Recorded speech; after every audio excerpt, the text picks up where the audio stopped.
এটা প্রত্যেক বছর বিউটি এক্সপো থেকে যে আইবার কম্পিটিশন হয় এবং আরও বিভিন্ন কোম্পানি আসে মেকআপ সেল করে, মেকআপের বিভিন্ন প্রোডাক্টস, তারপর লাইভ বিভিন্ন ব্রাইড সাজিয়ে দেখানো হয়, মানে মডেলদের ব্রাইড সাজিয়ে দেখানো হয়। তো সেই প্রোগ্রামে গেছিলাম আমি, শিপ্রাদি এবং দোলাদি, আমার দুই দিদি। তো ওরা দুজনও মেকআপ আর্টিস্ট। তো সেখানকার কিছু ভিডিও ফুটেজ দেখাচ্ছি। এখানে এই মডেলটা সেজে বসেছিল র্যাম্প ওয়াকের জন্য। ওই শিব ঠাকুরের পাশে যে মেয়েটি রয়েছে ওর থিমটা আমি এক্স্যাক্টলি জানি না, বাট আমার খুব ভালো লাগছিল থিমটা। এই জন্য জানি না, ও যখন র্যাম্পে উঠেছিল ওই সময়টা আমার দেখা হয়নি, তাই আমি থিমটা জানি না। বাট এইভাবে যে এই যে ক্যারি করছিল মেয়েটা, এটা সত্যিই প্রশংসার যোগ্য, কারণ আমিও মডেলিং করি, আমি জানি এতটা গরমের মধ্যে এতগুলো লোকের মাঝখানে এটা ক্যারি করাটা কি মুশকিল।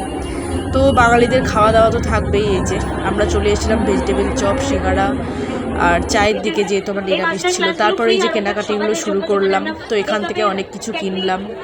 ওরা সবাই একটু হাই করলো, আমার দুই দিদি।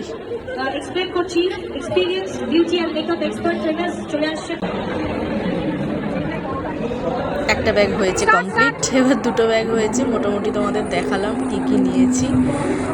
কম্প্যাক্ট নিয়েছিলাম, তারপর ওয়াইপস নিয়েছিলাম, এটা ব্লাশার ছিল, আরও অনেক কিছু ছিল, যেমন লিপ লাইনার ছিল, এই যে লিপ লাইনার বেরিয়েছে।